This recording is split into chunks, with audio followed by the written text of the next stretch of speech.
at like an abstract level, micropayments already exist. Like all content, most of the content we consume is a micropayment.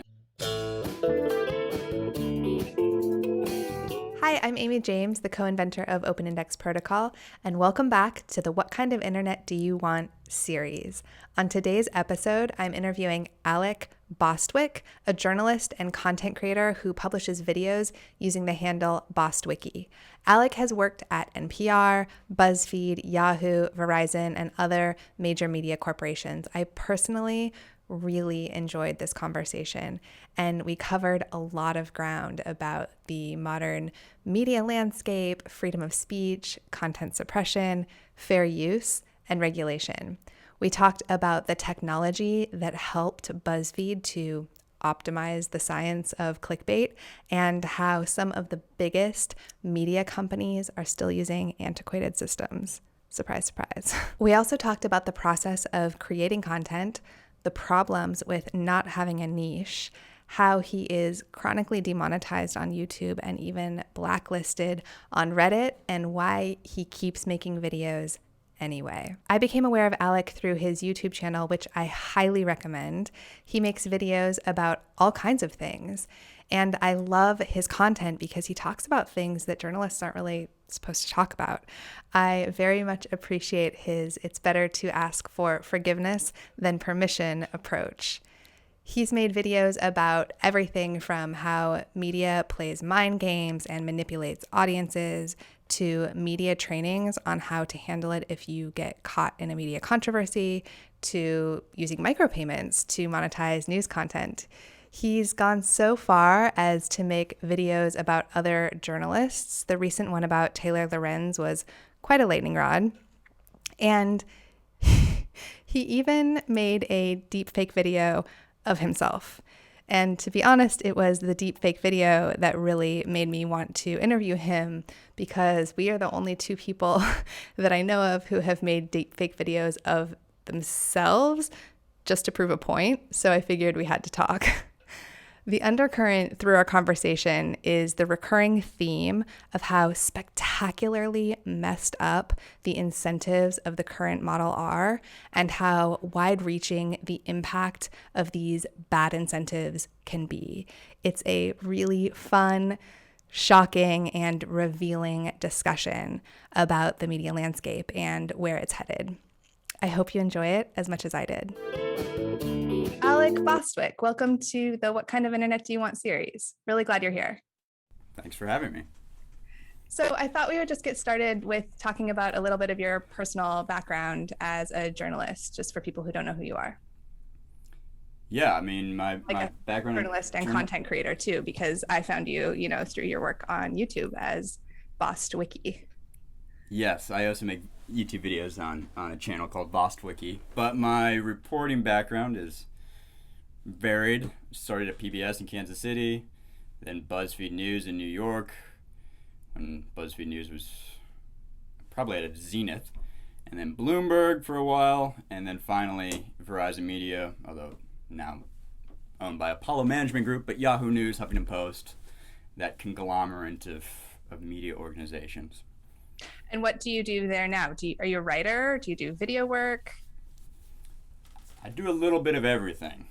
My title is some nebulous title that means nothing, but sounds cool, which is like lead creative of content and audience development. But it means everything from writing to shooting videos to managing just the social media platforms.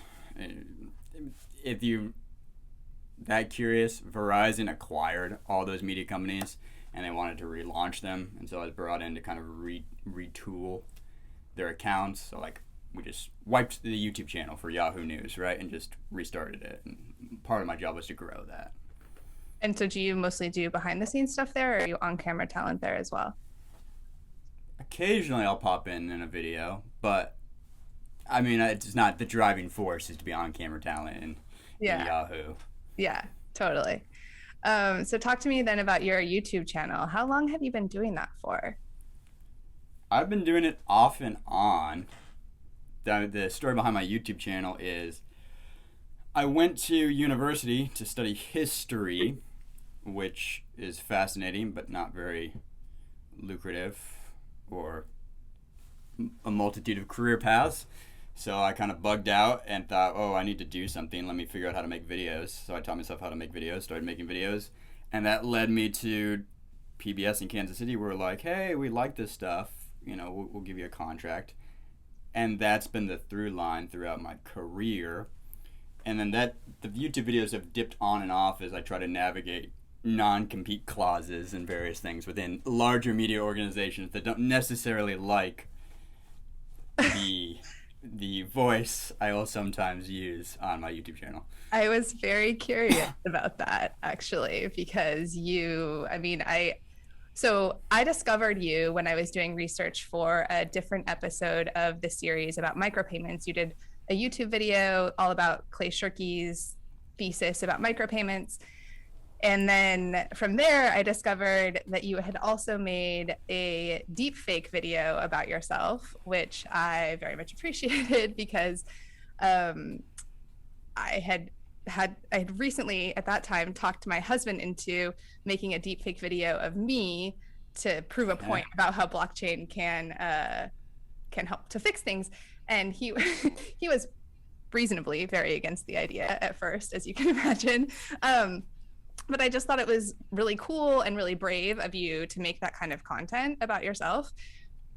Thank you. Especially in the context of working a corporate job. And I wondered how that was working or worked out for you, how you were able to even pull something like that off.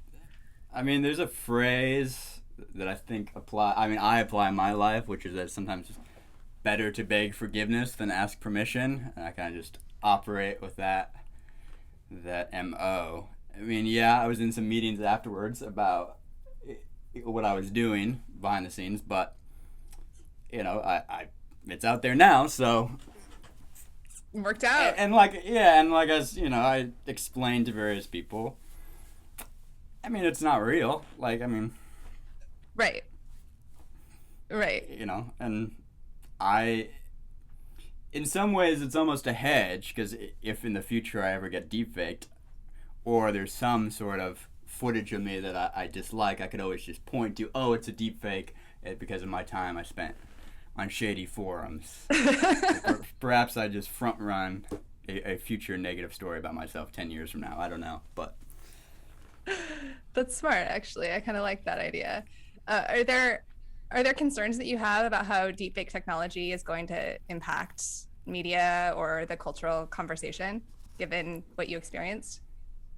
Yeah, I mean, there's like 3 points that were interesting from that video. One was the driving force behind deepfakes for me was I was concerned, or at least fascinated, by the potential to use deepfakes to move society in ways you want to, particularly in environments where time is of the essence. Mm-hmm. So if you just have a deepfake of Jeff Bezos saying something that might correct the market or tank the market in a various way, often if you're trading an option within one day, you could maybe capitalize on that fact before people can fact check it or really understand, oh, this is a deepfake or not a deepfake.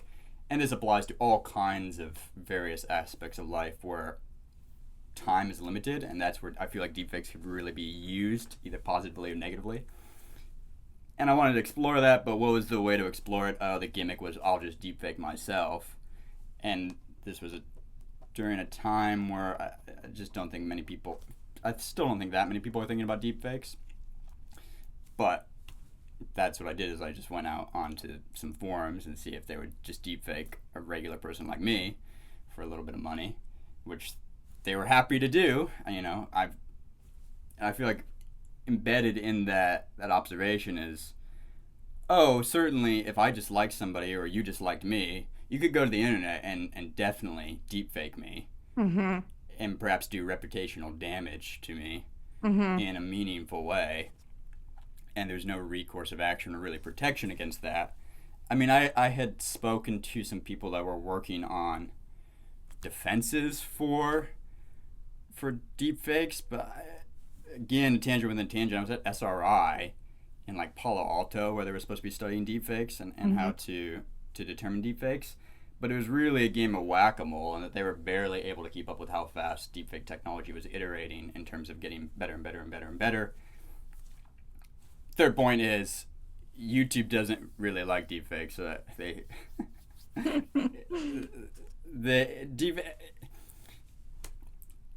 I've had a conversation with YouTube with deepfakes, and they don't know how to approach it themselves in terms of allowing that type of content on their platform, or Like how to manage content moderation. yeah, how to manage essentially. it. Yeah. Correct. Yeah, Yeah. and they don't know. They juggle between like what is the creative line between allowing interesting deepfakes or fun deepfakes and then potential harm deepfakes, and is it better to use just a carte blanche and kind of suppress all deepfakes that are being made on the platform or not? They don't have a good answer. It's tricky business. I felt like such an idiot when I was watching your video and you said you only paid like $150 to have somebody make the deep fake for you. When we were doing this idea, that just didn't occur to me. And because Devin has a background in compositing, I was like, just make it for me. You know, like he couldn't do it in the traditional deep fake way because he didn't have that expertise, but he basically, and we also really wanted to own all of the footage. We just like felt better about that so that nobody else's body was being exploited. So one of my friends who's a professional surfer, she shot some footage for me, and he like basically took her head off and put my head on, and he's like, this is the weirdest project I've ever worked on. You know, he has a window behind him at the office we were at the time, and he just like kept the shade closed for the couple of weeks that he was working on it.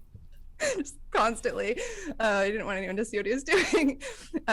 You know, putting his wife's head on another woman's body is a little odd project there. For sure. Yeah, I feel that. There's all kind of like, you get into deepfakes, like especially if you want to explore. Because again, I had a similar situation where I was like, okay, I'll just go on the web and hire somebody, and the person was like, okay, well, what body do you want? Mm-hmm. And I was like, so now I'm like on adult size, like looking at male adult, like, all right, let me figure out a video. Like, it's stuff I didn't even think about. But yeah, you're correct. It was smart to be able to at least control. Because I'll be honest, I don't know whose body I just took off the internet. Whoops. Yeah. Although it raises, I mean, stop me, this is boring, but it raises an interesting like copyright issue, because if I'm taking their body and I'm putting my face on it, like that's transformative in the kind of fair use doctrine. I mean, it is strictly transformative, and so you get into weird gray areas of like, do I have ownership over my own image within the internet if people can use it and transform it, and then also the idea of media companies licensing your image to do whatever they want with in the future. So if they want to put you in a movie, right, they don't even need you. Absolutely. I feel like we're kind of, in a way, still in the Wild West when it comes to those type of issues and digital content. You know, that there's still a lot of friction there, and that the strategy has primarily been what you've employed. It's better to ask for forgiveness than it is for permission, you know, to just kind of go for it. And I'm really curious to see how that's going to change, because it's clear that there's pressure for issues like that to be addressed. Do you have any ideas about what that will look like? I'm no good at predicting the future. I have no idea what it'll look like. My observation is that regulation lags by 5, 10, 20 years, and it's always after some sort of either staggering statistical number that something needs to be done, or something really happens, and then some sort of thoughtful regulation is taking place. So I don't know, perhaps there's some either tipping point that has to occur, or some big thing with deepfakes that would actually cause, I think. That actually makes me think of, so the way that we actually connected after I had seen your videos was I started following you on Instagram, and you put up a story right when President Trump was deplatformed from Twitter, asking what people thought. Did they think it was a good idea? Did they think it was a bad idea? Okay, yeah. You have a good memory. I forgot I even did. I'm like, okay. Okay. And so I responded to your poll, and then we were DMing about that. And did we really? Yeah. Wait, can I ask what was your answer?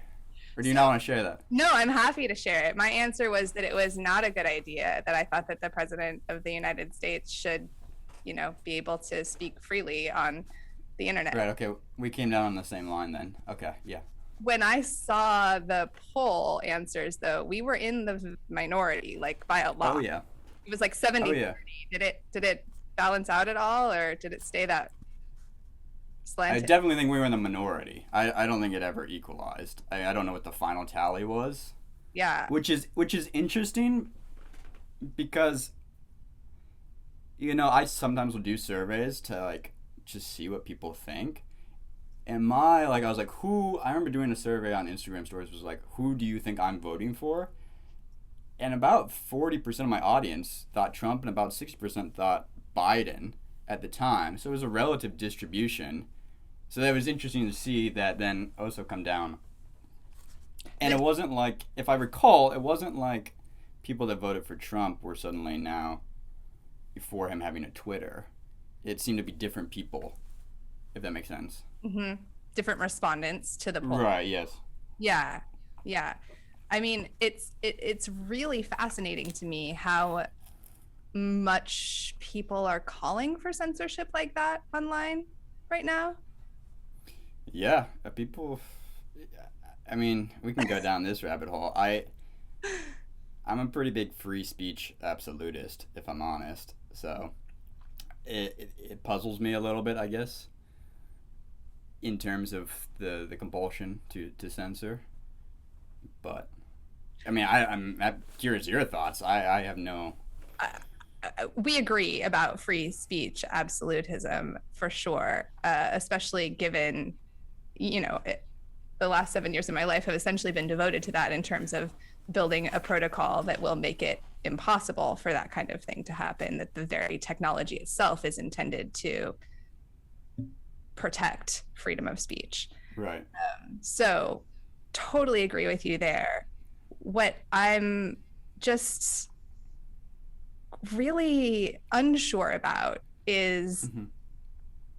what this coming to a head looks like, because it's on its way, right? Like I mean, it at least feels like it. And I think that there have been times in the past when it felt like there were friction around this. And so I wonder if this time is different or not. I think the wild card of how different technology is now and how much it's progressed. I mean, just since you were at BuzzFeed, things have changed radically in the digital media landscape Oh yeah. and the cultural conversation. And so I think we're just going to see another one of those shifts in the near Mm-hmm. future here. I, of course, think that it will be thanks to blockchain and crypto and all of those kind of new decentralized technologies. And I wish I had some sort of crystal ball that could see like how that shift is going to play out, like what those inflection points will be where people start to notice, people start to care, something starts to shift. Because that I think what confuses me the most about it is that in real life, or what I think of as like most people, care about freedom of speech and think that it's a good idea. And yet when Do it they?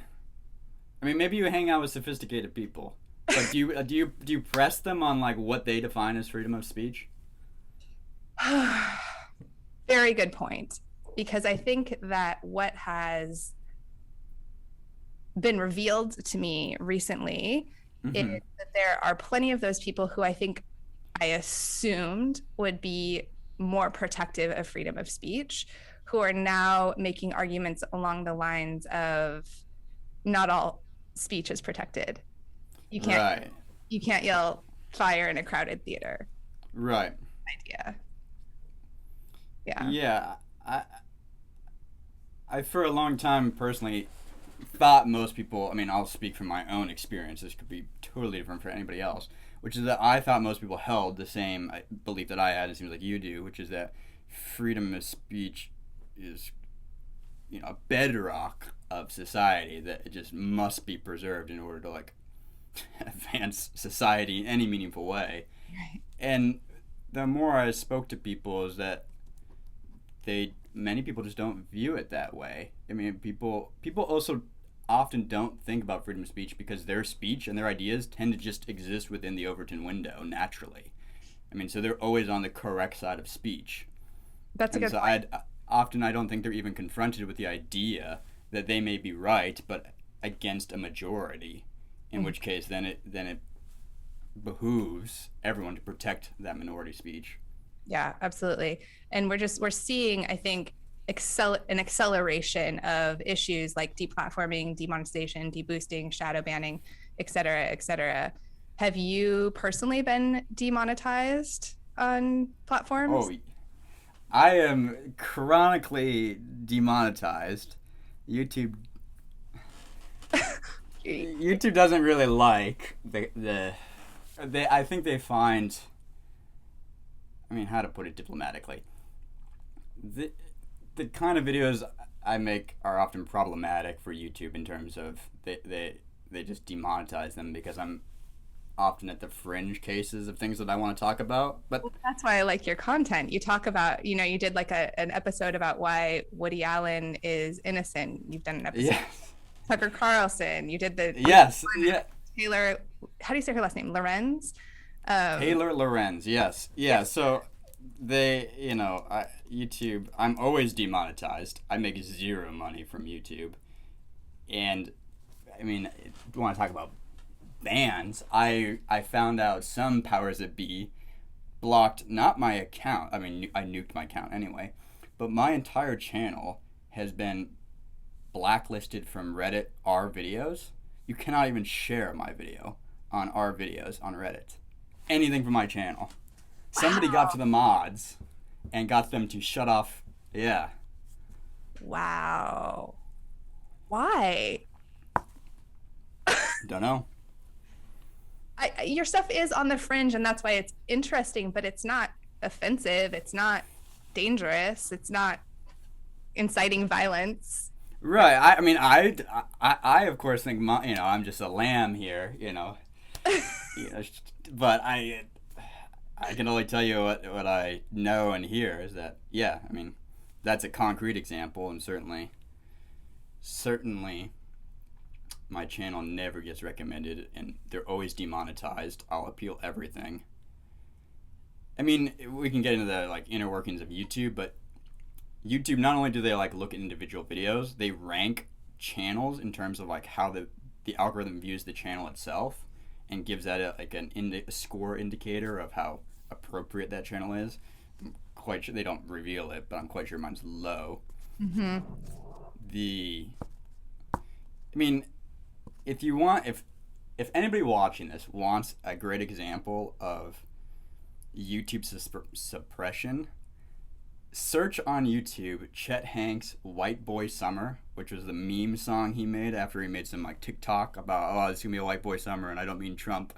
It was a joke ish. I don't really know his thing, but he then tried to cash in and make this song called "White Boy Summer." It's not really derogatory or anything, but if you search it, and Chet Hanks is Tom Hanks' son, you have to scroll forever to find this music video, and it has close to 1 million views. And you will scroll past video after video after video of reactions to this video, to 1,000 view videos. You'll get recommended videos from other musicians prior to finding it.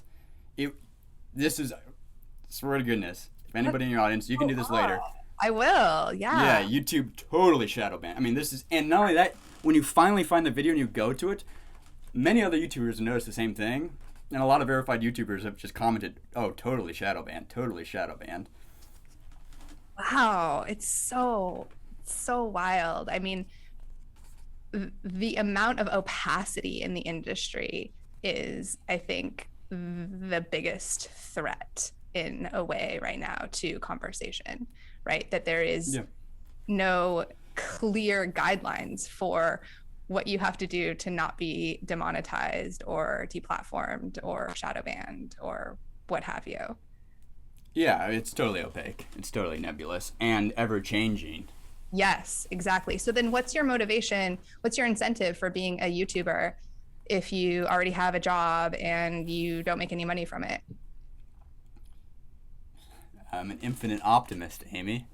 Maybe eventually people will watch the videos and I'll find an audience, and I like making the videos. And I mean, again, this gets into philosophical concepts about I don't like working for people. I like having creative control. I don't like being dependent on any organization for money. I mean, it gets into all kinds of various reasons. But I love that. And I actually had kind of picked up that vibe somehow from you and the content that you've made.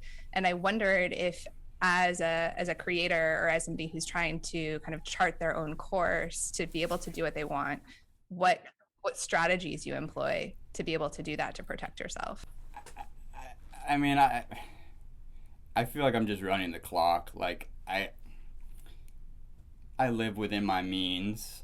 I'm relatively careful about what I do and what I don't do, but I have no sort of like there's things I could do to like make more money on YouTube, for instance, if I just double down on like focusing on YouTube drama or something. But I try not to, right? I mean, so Yeah.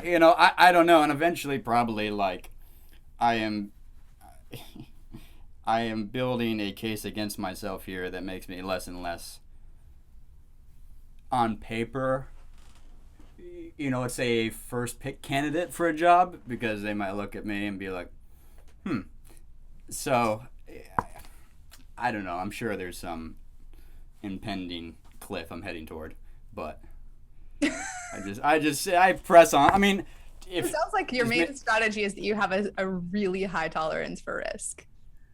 I think I do. I mean, I didn't finish college, so I like got 3.5 years into history, and that I don't want to be a professor. I'll just make like videos, and like all I could afford was a little point and shoot camera, and did that, and then just like stopped going to class, and then BBS gave me a little thing, and I was like, okay, this kind of works. Let me move to New York. I want to, Yeah. I just Yeah. I hope that everything will work out, and as long as I try to put in the energy, hopefully It will. it'll quasi work out.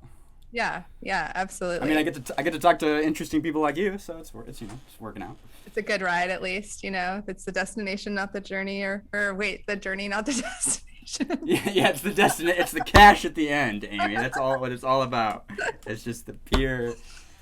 Yeah. So, tell me about your video making process. I'm just curious because I'm making videos myself now. Like, how do you plan them? Because I really love your. I don't want this to sound bad at all because I really love it, but the like kind of like low production quality, but like high storytelling devices that you use in your videos, homemade signs, little animations with like, I don't know. Yeah, I mean, it's a function of my means, I guess. I'm not trained in like really high powered animation or graphics, like being able to use After Effects really well, or Blender, or any sort of 3D modeling animation. Do you storyboard everything in advance? Do you script everything in advance? Like, how do you approach? I'm like the worst. I know a lot of YouTubers, a lot of big ones, and they're all much more like methodical than I am, and they also like I'm the worst person to talk about with this kind of thing, because I don't even feel like I have like the concept seems to be find a niche and then like drill down on that, whether it's an aesthetic niche or a subject, whether we're just going to talk about tea channels on YouTube, or we're going to talk about beauty, or we're going to talk about sports, or whatever it is. And I feel like I can't even stick to that. Like, I will pivot wildly. And not only will I pivot wildly on subject, have like a through line by any means. It's just like whatever has caught your fancy, kind of. yeah, and then on top of that, I'll like double take off my kneecaps, because I'll continually alienate people that like possibly like a video. Like, if I defend, let's say, some aspect of this conservative individual, they're like, oh, he's our ideological ally. And then I'll make some sort of quasi-liberal video, and I'll find them, and then they'll be like, well, why is he talking about Tucker? I just continually, everybody, I'm the wrong person to talk about this. I'm aware that I do things poorly, if that makes sense. Are you your own editor? Yeah, it's all me. The whole thing's you. Okay. Yeah. Awesome. Yeah. But Well, if you want a concrete, I will sit there with an idea. I'll usually write it out in a Google Doc or Pages on my computer, and then figure out the best way to try to tell what I want to talk about, whether it's a story or an idea or a subject. and then you collect the footage and put it together. So just basic kind of. Yeah, I mean, often maybe I'll have like a premise for like, oh, I'll have this idea for like one little scene or shot and try to build around that. But like I said, I don't have like, I'm not just always direct to camera, or I'm not always animation. Yeah. Like it's. I realize I'm really selling myself here with my smorgasbord of. I mean, at the end of the day, it doesn't really matter how you get there because your videos are fantastic. So, thank you. Working out for you. So I was hoping to talk a little bit more about what you've seen about how the sausage is made in terms of the industry as it is now. I listened to another podcast that you did where you talked about how BuzzFeed had their content publishing manager had this like A/B testing built in so that they could kind of like optimize the science of clickbait. Mm-hmm. And I was wondering if you could talk a little bit about that or other systems like that you've seen that are most of us wouldn't have thought about or heard of. Yes, I can totally talk about technology like BuzzFeed. I mean, BuzzFeed's weird, or always was weird, because it was a media company, but in many ways it was a tech company. Like, I think what made BuzzFeed grow, particularly during, let's say, 2013, 2014, 2015, was actually the back-end software. They had really good developers, I mean that in a sincere, meaningful way. What's the, like, specific thing that you want to know, though? I want to know about what kind of tools you guys had. You had this A/B testing for the clickbait titles. Did you have other aspects to it than that? Or have you seen systems like that at other places that you've been that have been cool? I'll have to reflect. It's been a while, so I'm probably forgetting what all BuzzFeed had. BuzzFeed for sure had the most of any place I've worked at. It's been a downward slide in terms of technology on the back end. I mean, BuzzFeed had built their own custom CMS, which, you would think would be natural for all these new digital media companies, but often isn't the case. Like, Yahoo/Verizon was using two CMSs at the same time, which were licensed. One was indeed WordPress.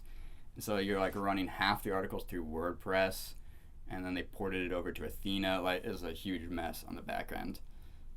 So really, I would almost say, like, it's almost inverse. Like, BuzzFeed is the anomaly. Most media companies are really antiquated when it comes to tech. Like Bloomberg, for instance, I joined to launch Quick Take, and our team was the first one to get like G Suite, because everything runs through the terminal. So you, like, if you want to check your email, it's literally the Bloomberg terminal email, the green letters and stuff. This is inoperable for if we want a modern little news team. We need to get G Suite, we need to get TweetDeck, we need to get all these things that Bloomberg didn't use at all. Wow. So often media companies are a lagging behind. indicator. So yeah.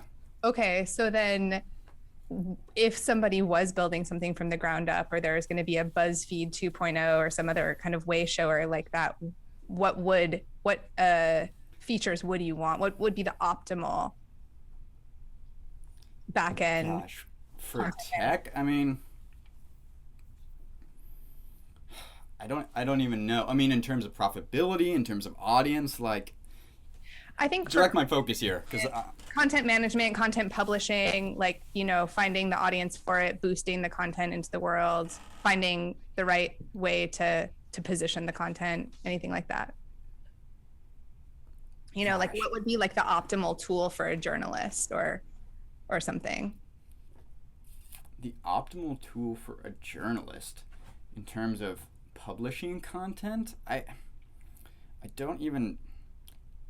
It's such a mess. If I'm totally honest, like I don't know the answer, and I feel like unless somebody is, been meditating in a cave for 10 years, nobody has an answer to quite what the answer is, because so many media companies are both want to have all their traffic on their owned and operated site, but at the same time totally dependent on social media platforms to act as funnels. But then they also get caught in this idea of like, well, Facebook and Instagram are already funnels back to our own, but we're getting bigger numbers on Facebook.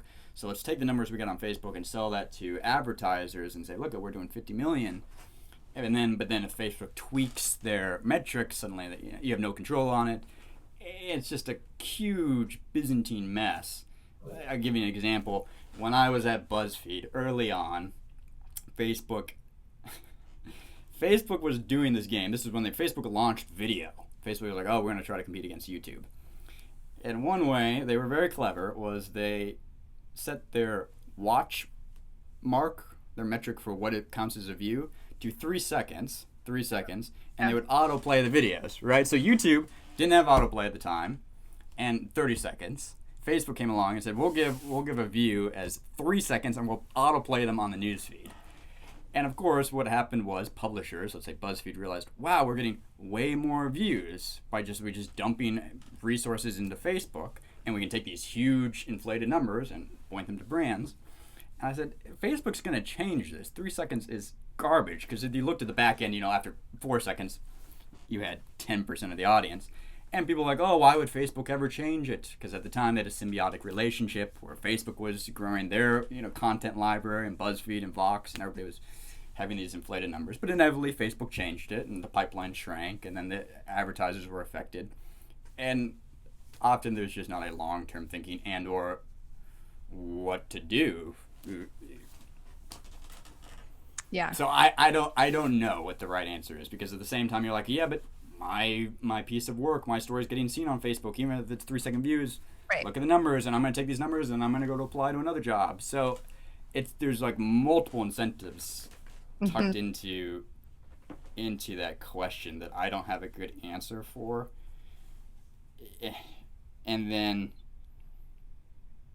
I mean, again, the platforms are the main funnels back to the publishers, but the platforms often can control what type of content they want to amplify or suppress. 100%. And so you get a feedback loop where you're only making certain types of content because the platform's amplifying that. And so if you want to do a story on deepfakes, for instance, it's not often going to be advantageous economically or even audience-wise to even do the story, right? It goes all the way back to the story selection. You start just self-censoring and being like, oh, forget it. I'm going to do a story on David Dobrik because I know this will take off, right? Oh God, please no. Right. So you know what I'm saying, right? It's just I do. People are playing these internal psychological games. It's the incentive model of all these various pieces, and it's the walled garden structure of each of the tech platforms, so that they're closed, opaque black boxes. Correct. So there's this movement now toward what a lot of people are calling Web3, the decentralized web. It has to do with blockchain projects, with other decentralized technology, and obviously we're part of that. And I know you did that one video about micropayments, but I was just wondering, what your overall thoughts are in terms of Bitcoin, blockchain, decentralized Web3, wherever you want to go with that. What kind of thoughts you have around that? Man, I'd have to untangle my various dichotomous thoughts on cryptocurrencies and blockchain. And I mean, many times I'm at odds with myself. If I'm totally honest, in 2014, I stumbled across Bitcoin, and maybe 2013. And I remember talking about it with my friend, trying to just explain to them that I made the wrong prediction. I thought at the time that Bitcoin would become a currency, which is to facilitate the exchange of goods and services. and it wound up basically becoming a commodity, just a store of value that people would speculate on, like gold, and that's partly due to its deflationary element, and then there's a zillion other cryptocurrencies on the back end. There's the idea of blockchain, and I think blockchain has a lot of potential that you and NFTs and various other things that are going on are starting to hit stride and understanding, like, oh, there's more that can be done with blockchain than just used as a way to verify currency transactions. But what are my thoughts on blockchain? Pro blockchain. My thoughts on Bitcoin? I don't know. They change day by day. My thoughts on Dogecoin? Thumbs down. I love that meme that said about Dogecoin to the moon, and it still went down, and the moon was just down here. Yeah. So, do you still have the same opinion that micropayments won't work the way that Clay Shirky thought about it, or do you think that there is an implementation? We're seeing like Brave has it built into their browser now. There's the new web monetization standard, which has like Coil is the provider of that, of the main provider of that. So it's like a subscription service where you pay Coil $5 a month, and then any page that has web monetization on it, it could be yours, it could be mine, it could be any right. internet, would have streaming payments going to it when that person visits. What are your thoughts on that? It's like never say never, because I'm wrong all the time, infinitely wrong. So certainly I'm sure there are universes or avenues in which micropayments can work. I guess I remain slightly bearish, simply because, like, as Brave, and I've watched Brave, but it still hasn't really taken off in a meaningful way. And there was actually a crypto coin. Gosh, my friend was so into it. He still has a ton of it. That operated within a browser. I don't know if you know what it is. That we could give out some sort of token. The Brave token, BAT. BAT, and there was another one, but maybe it bit the dust. Who knows? In terms of like Coil, which is taking, let's say, $5, you said, right, and then distributing it based on what kind of content you consume. Just anybody that has a payment pointer, essentially, would send money. It would recognize that you had a payment pointer on your website, and then it would stream payments to you. Right. So it's like a browser extension, kind of. I guess, what is the incentive to use that over just all the other free content? I mean, just navigating around it. Like, I thought, in a slight digression, that when YouTube rolled out YouTube Red, or whatever it's called, which was a subscription plan, which is you paid $10 a month, they would get rid of ads, right? And it would just dole out that amount of money to the people you watched in proportion to who you watched and how much you watched, right? Is that how it works, though? Maybe they've changed it. I don't know how it works now. That was the original idea. Uh-huh. Perhaps you have more information. I don't know the behind the scenes on this one. I'm just skeptical that the $10 is being distributed to each creator based on how much you're watching them. I think I think that they assign, like you were saying, sort of hidden metrics to how much your content is worth. And I think you're correct that your channel also has a hidden CPM almost, and yes, I think you are correct. The point, though, was that I thought people would sign up for this because they wouldn't want ads. One, they would get rid of the pain of ads, and like, so this is a way of funding people we like, just conceptually. And right. Nobody really signed up for it. People seem totally fine to just either watch ads or run ad blocker, mm-hmm. or just navigate around things. You would think that the friction seems relatively low, right? That people would do micropayments, but for whatever reason, I mean, I feel like I made that video probably 2-3 years ago, and I haven't seen a massive uptick in micropayments since then. I still feel like we're still early, yeah. Right, and like I said, I'm sure there's avenues in which to get it to work. I don't know what it is. Do I have a Patreon? Yeah. Yes. And so, do you see that as a precursor or an indicator that people are more interested in paying for content than we saw with something like a YouTube Red? So Patreon is interesting. Again, I think people are motivated by multivariant reasons for like paying on Patreon. Some people, I mean, there's an entire area of Patreon that's like, I want this man or woman's photos, so I'm gonna pay them Patreon. It's a very transactional. Mm-hmm. I think, from my observation of the people that give me money on Patreon, it's more of, I don't even know the right word for it. It's like a principled stand. It's like, take my money. I like what you're doing. I don't even bother giving me anything. Mm-hmm. It's just, I want to support this idea. And Mm-hmm. those are like radically different things that are going on there. And again, I don't know how scalable that is. And often the economics, the supply demand curve seems to be all over the place in terms of like Patreon, because I don't really know. Some people will like give a bunch of money, some people will give a little bit of money, and it doesn't seem to correlate. If the content's the same, the user is somehow assigning value to that, and that value assignment, in my view, is being assigned radically different per person. That's interesting. That's really interesting because one of the things that we think about a lot when it comes to, direct payments between the consumer Yeah. and creator and micropayments and that kind of Mm-hmm. thing is how to minimize decision fatigue. It was something Right. Shirky talked about, certainly Zabo talked about, and that's a major issue because if you're having to, confirm that you want to make a half a penny payment every time you're watching a video, like that's going to fail, of course.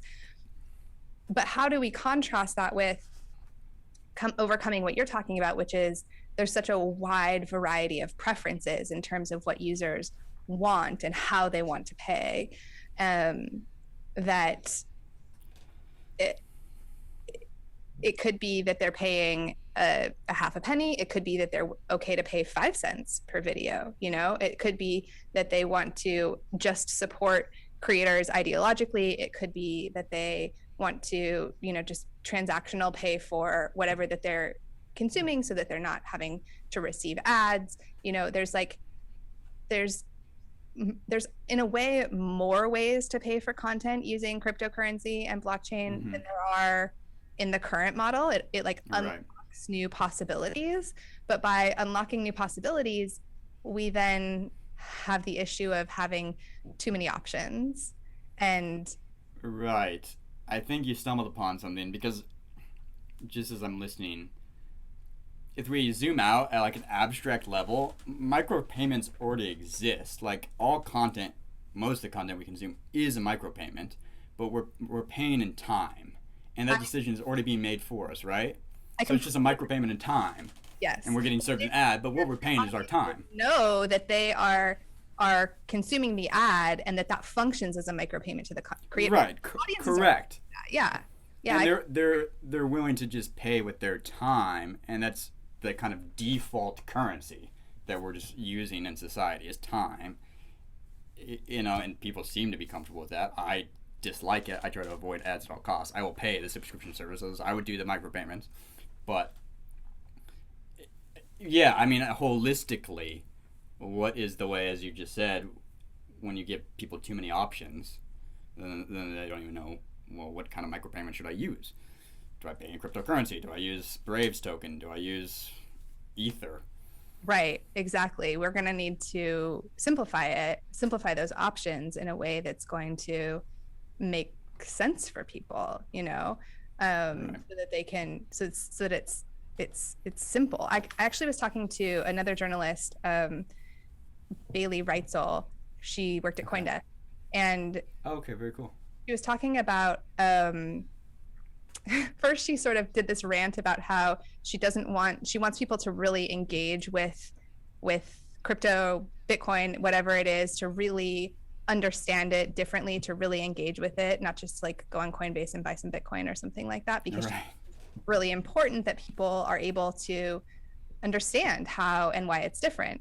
But then a few minutes later, we were talking about this issue of micropayments, and she's like, "Well, I really think it needs to be obscured." And she called herself out on this. I'm not like calling her out. Yeah. In the conversation, she was like, "But okay, now I'm like rallying. I was rallying against obscuring things, and now I'm saying that it should be obscured." But I think that really does kind of like highlight what needs to happen, which is that people that for good reason, no one trusts anything anymore, especially if it's online. And Right. so what needs to happen is that people need to have a shift in their thinking. They need to understand why blockchain, Bitcoin, etc., shifts trust, makes things genuinely trustworthy. And I'm not saying Right. just because it's on the blockchain, therefore it's real. That's not what I'm saying. I'm just saying that the way that the tools work mean that you can have a lot more information about whether or not something's true, about whether or not a transaction took place, et cetera, et cetera. Right. Yeah. It's Certainly. a lot more transparent. And so it's just fundamentally different in a way that really matters and that could restore trust to the digital space. Or I don't know if restore is the right word. Was there ever trust for the digital space? Add. Yeah. Supplement. Yeah. Yeah. I agree with you. I guess not to be like a negative Nelly here. I just don't know, like, is it a function of time and we're just really early on this kind of arc towards, the inevitable blockchain permeation throughout society? And it's literally just an attrition of time until people slowly, generationally understand and become more comfortable with blockchain. Or, I mean, how you take people and familiarize them with something that's so foreign.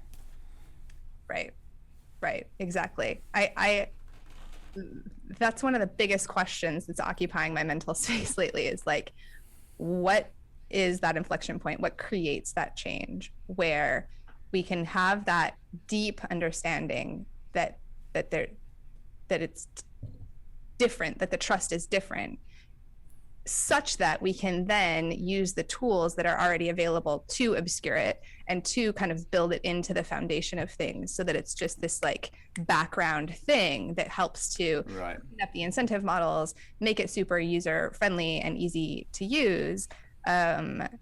And because I just think that without that initial step of trust, that we won't get to the next step of using them, if that makes sense. I agree. I also feel like on the horizon is, I mean, when you're talking about inflection points, is a natural tension between decentralized systems and centralized systems, even in terms of content. So if you want to use a blockchain in which to interface with content, there will be an inflection point where centralized platforms view that as a threat, and they will attempt to stop that adoption, right? So Facebook, on some ways, or Google has a direct incentive against a decentralized, because their centralized authority, their entire business model works on centralized authority of content. And so inevitably, I guess the number one indicator that blockchain was picking up is that it caught the eye of Google or Facebook to try to quash it. 100%. I totally agree with you that that's a really interesting way to think about it, actually, because I think that that there is so much awareness among everyone, audience members of all kinds, that are using those centralized platforms about what they're doing, about how their privacy is being infringed, about how those platforms are controlling them. That if what happens is those people just kind of slowly migrate over to decentralized systems because their favorite creator is there, because some cool thing happened there that they want to check out, whatever, Right. if there is just this kind of like attrition over there of the user base, of course those companies are going to come after. Oh yeah. Yeah. I mean, listen, people I know that work at Facebook and YouTube, they're all very nice people, but at the like capitalist economic level, these things are just amoral entities. I mean, they don't care. I viewed the entire TikTok war with Trump trying to, that nonsense, Facebook and YouTube were all behind banning TikTok for no other reason than it was viewed as a competitor, and they were hemorrhaging suddenly views. They suddenly had a new competitor, and then they can brand it China or do whatever. Great, we'll try to bury TikTok. Same with, I mean, I think anytime they view a threat, whether it's blockchain or TikTok, a competitor, or even legislation, I find it no coincidence that all these platforms took a relatively free speech stance until it looked like, or indeed, Trump lost the election. Oh, the Democrats are now in power. Boom, let's get rid of Trump. Let's side now with who's ever in power to make sure that we remain static in our ability.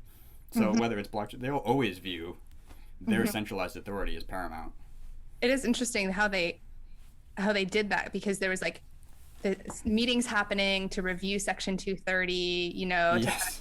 right? And then all of a sudden, like the iron fist came down, or the or whatever. It's just like, we're not going to talk about this anymore. We're just going to start censoring these platforms, these content creators and these conversations, so that you don't have a reason to talk about this anymore or something. Right. Yeah. Yeah. No. Yeah.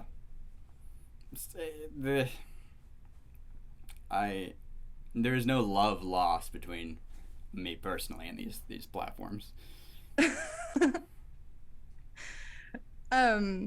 So you seem like you are, I would say, rightfully sort of disillusioned with media and journalism in general, kind of because of the way that the incentives work.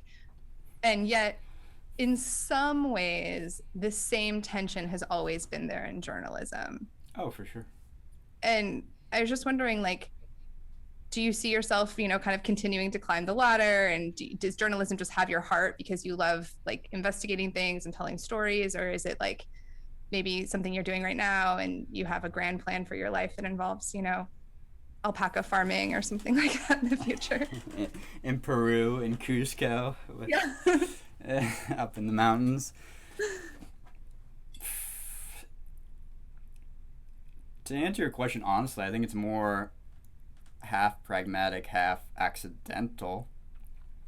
For whatever reason, my interests somewhat align with storytelling or like discovery and research. And that industry was the industry that offered me jobs or allowed me to make money. But I didn't grow up, or I never had a concept of wanting to be a journalist or any real understanding or deep found conviction about journalism.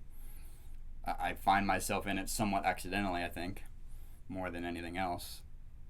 No, I have no intention long term of climbing some ladder or being some editor-in-chief, or that doesn't interest me at all.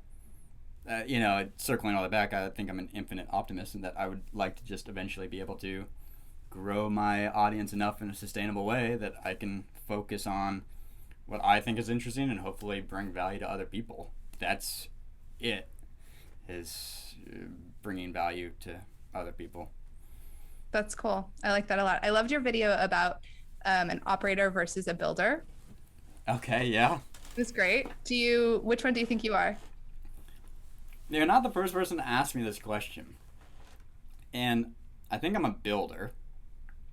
I just have been forced to operate because I'm not a very good builder. but in my heart, I'm a builder. I can totally see that about you, especially the high tolerance for risk. I think those go hand in hand.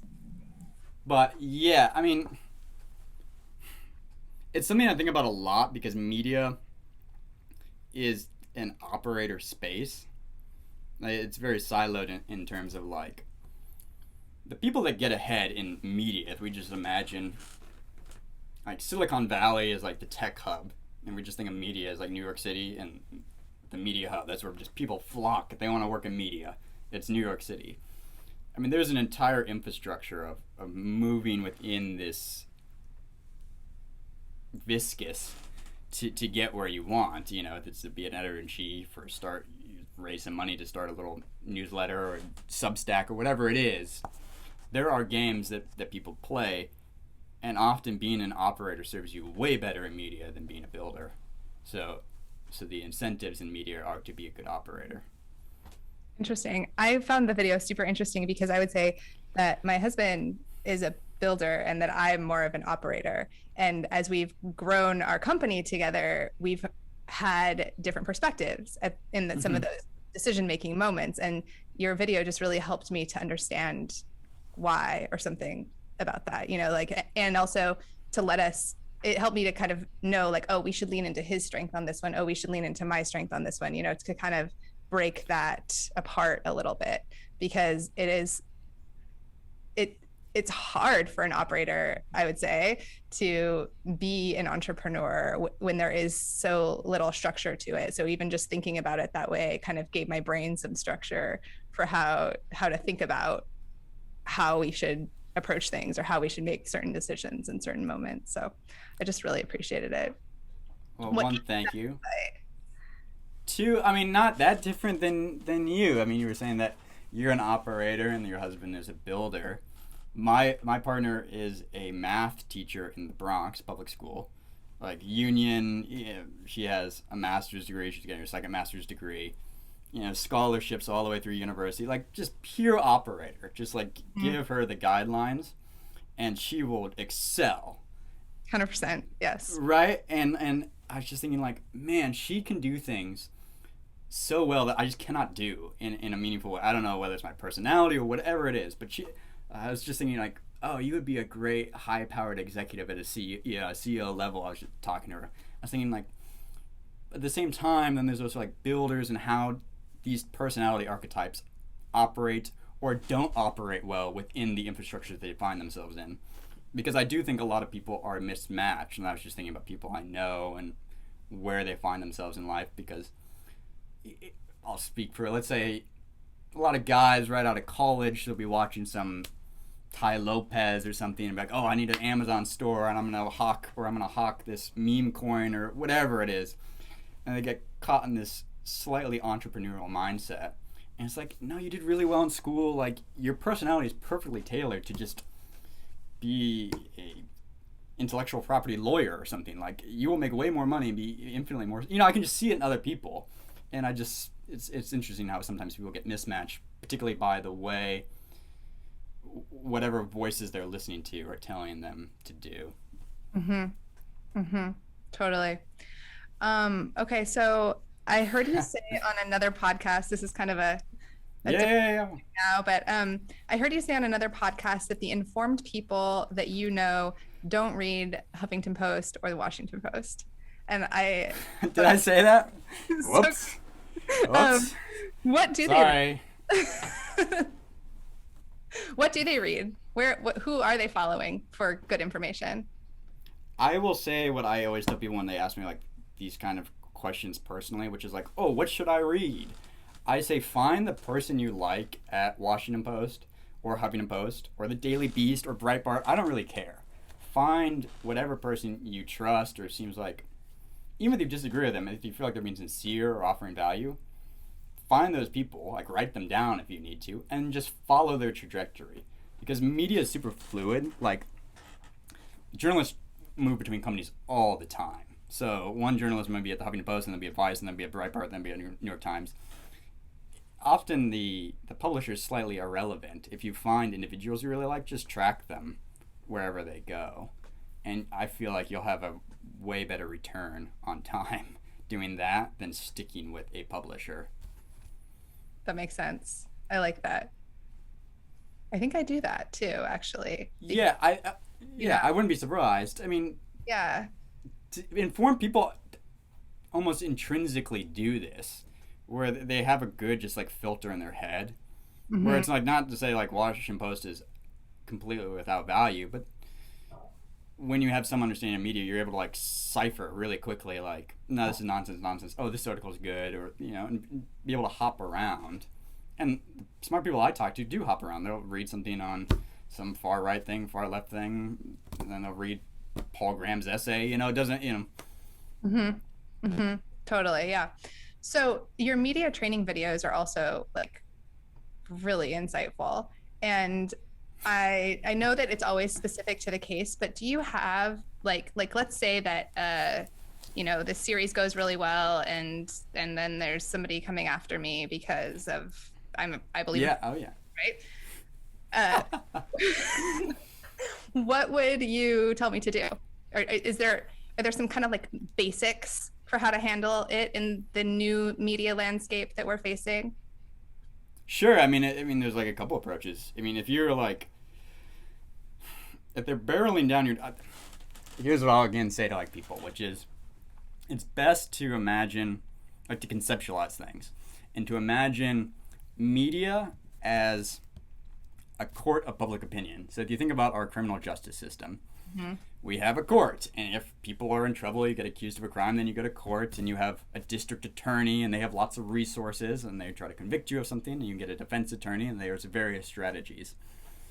In the court of public opinion, somewhat there's similar situations. So if you find yourself in trouble, it basically means the media, which often acts as the DA, it's like a big DA for the public, right? It's scanning around like an eye of Sauron, trying to find corruption in its ideal world, or bad behavior.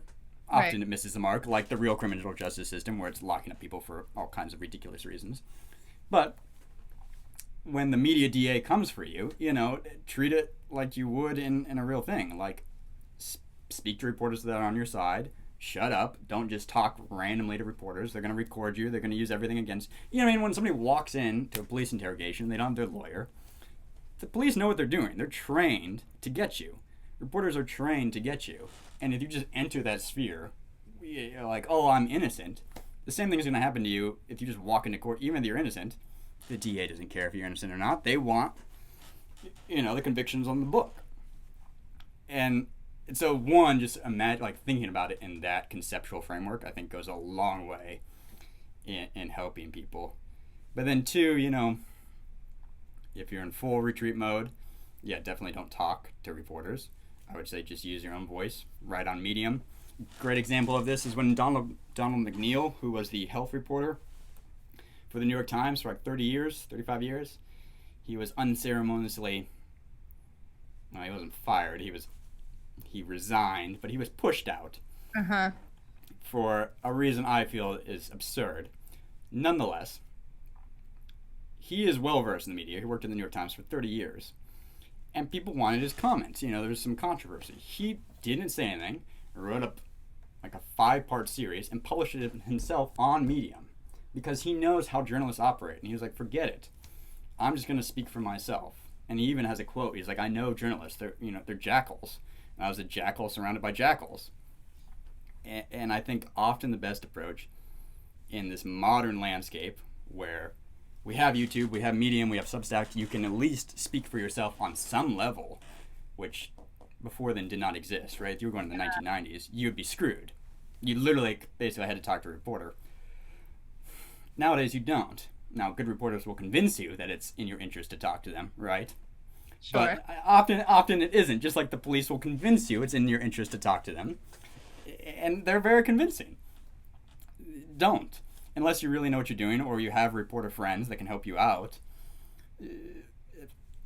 Generally, the best case is to not talk to reporters and just share your side of the story and hope that connects with an audience. In more complex ways, if you then want to promote things, then there's all kinds of training and if you're going to be on camera and how you want to juggle stuff. But I feel like those are two basic things. Is imagine the media like a court of public opinion, and New York media, the kind of ABC, NBC News, operates like a DA within society. And if you find yourself in court, shut up. Don't talk and defend yourself, and don't rely on other people to defend you. Yeah. I think that one of the biggest shifts mentally is the idea of just kind of like laying low to punching back in terms of speaking for yourself. Like that's a big shift, I think, overall. Right. So, yeah, I have many thoughts on this, which is like, you can punch back, but again, it requires some understanding. I feel like you want to know what you're doing on some level because everybody thinks, there's some quote, everybody has a plan until they get punched in the face, or some German general said that in, the Prussian War or whatever in 1800.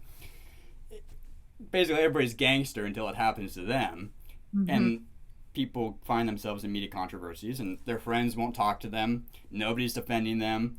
People that are like, I know I'm a good person, and they just won't speak up because they have their own interests that, everybody clams up.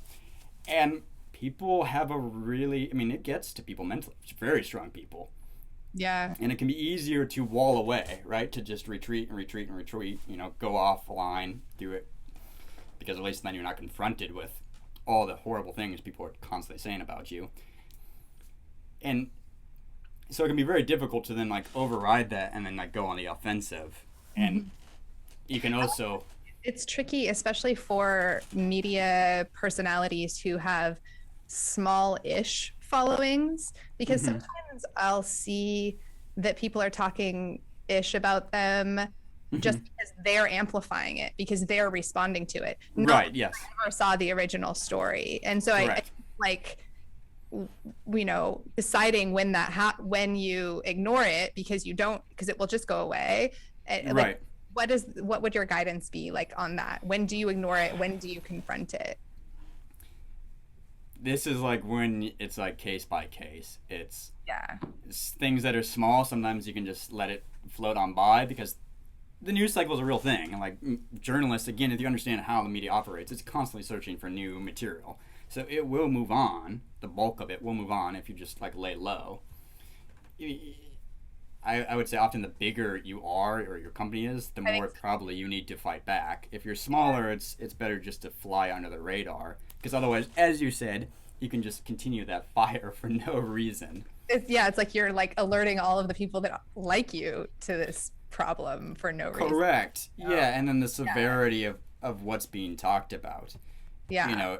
If something like very heinous and you're innocent or you disagree with the thesis, That's a good point. then it is worth really pushing back because just like the news cycle, the bulk of the news cycle will move on. There will always be people that will continue to promote that narrative long after the main media cycle has moved on. And so if you're not careful, that can just slowly flood into the indexes and like the searches. And if there's no counter narrative, then people when they just search you or search the company, it pops up. Yeah. Okay. right. So speaking of this, you did a video pretty recently on Taylor Lorenz, New York Times. You could say it was like kind of like the kind of topic or kind of video we were talking about, or the kind of issue, only she is a public figure. She's she's a reporter, not just a celebrity. What's happened since that video? It was pretty damning. Lots of stuff has happened behind the scenes. The the trickiest thing is, for me, I can only speak for myself here, is that it's easy, and I've observed this in other people, which is that if you throw something out into the light, there are going to be people on both sides that will view you as an ideological ally.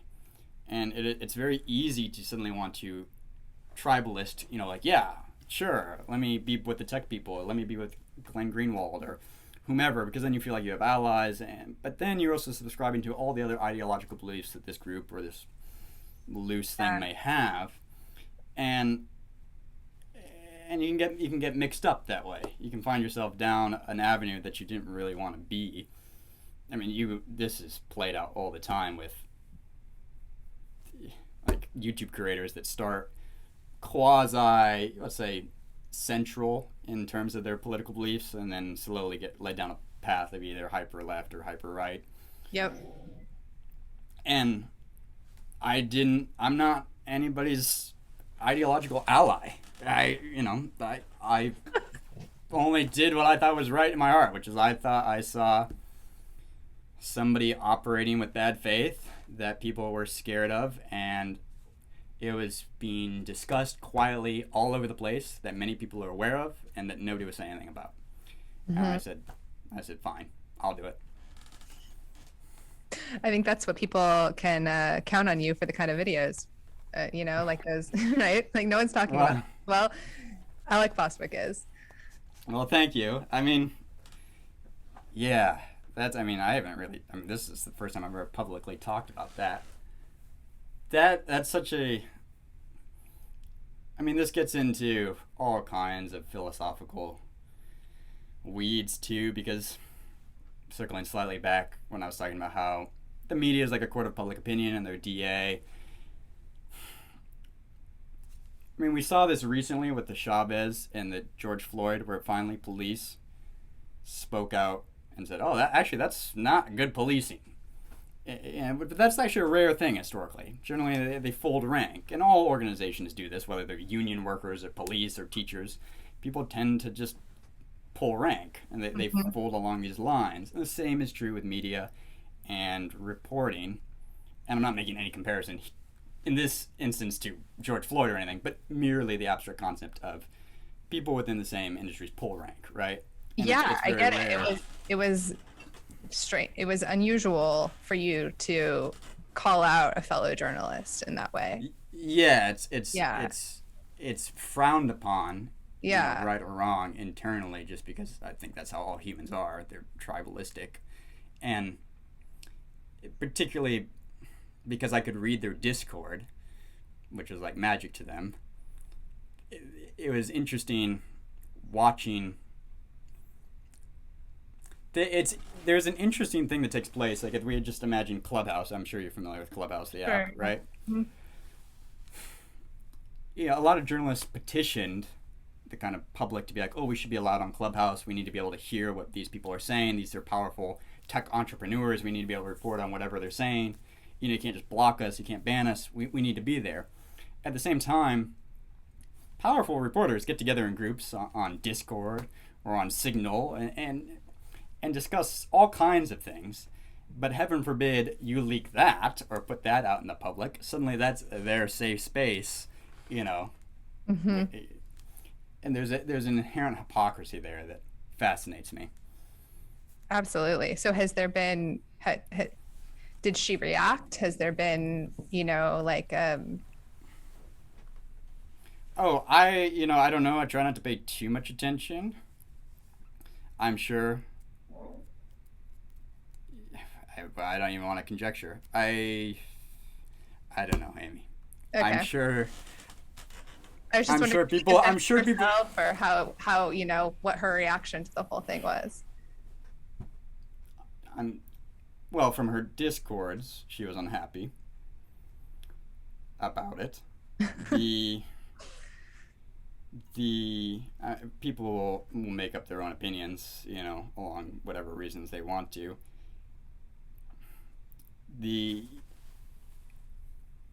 I will tell you, it's interesting. People, I got to be more aggressive about.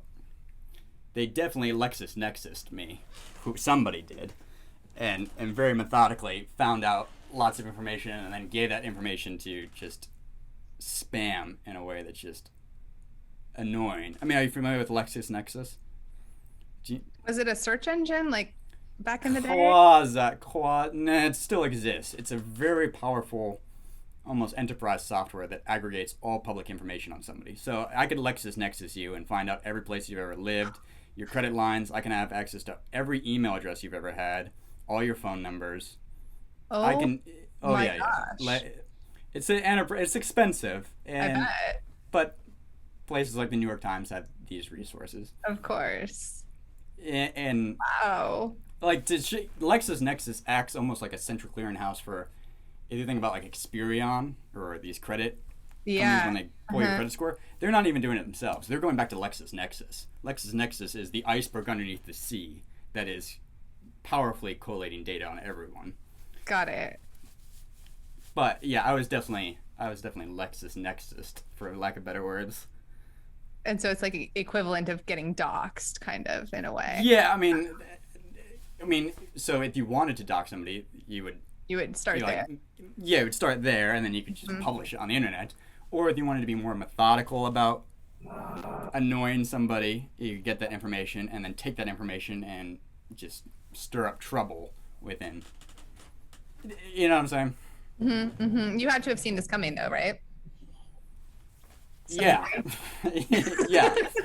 I mean, again, You I have a kicked the tendency to beehive. talk in abstracts, but it's like one thing to read the manual for like, okay, this is what a rocket ship ride is going to be like or what have, and then you like actually press the button. You're like, oh, okay. Mm-hmm.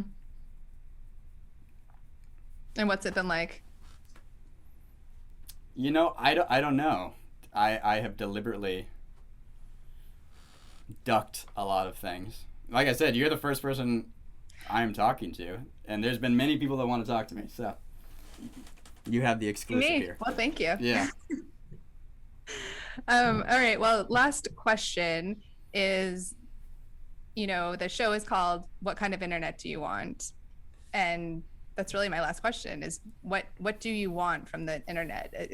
There's a group of nerds all over the world right now that are working on building the next generation of the Web3, and it's being worked out. How we'll bake values into it, how we'll bake protection into it, how we'll make it open and transparent, all of that kind of stuff.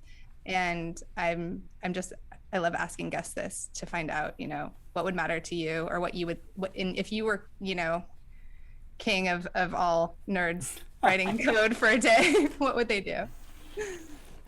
Man, I don't know. Gosh. I feel like any proper answer requires so many caveats. I have no idea. Like, there's immediate things that come to mind. Like, I'm wary of the centralized authority the platforms are having that they can now exhibit and censor people. And I don't agree with anything Alex Jones says, but I think it's better for all of us if he can exist on these platforms. So if I was king, I would bring him back on. I would bring Trump back on, most likely. I would put in better safeguards and really codify in law the fair use doctrine. Really, it's only decided in courts, and that's cumbersome for many, many people. It's a very gray area at the moment. Yeah. I think expanding education on the blockchain and the era is such a ridiculous word, the zeitgeist that's probably coming with decentralization, accelerating that would be advantageous. I am for a free and more open internet, I guess, would be my carte blanche statement, which I'm sure everybody says. But not really. No. What do other people say? I'm sure they have more precise, articulate answers than me. I'm just.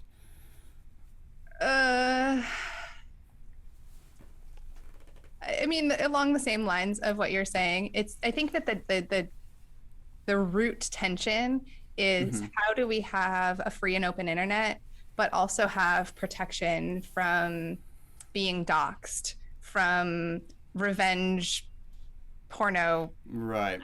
From that kind of stuff. There's a lot of tension there.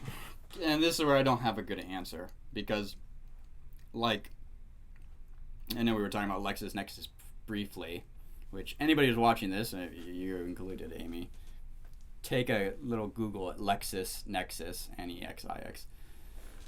It should cause some pause in these organizations that are able to develop huge profiles on you and access to anybody. People can pay for this data. It's not just law enforcement.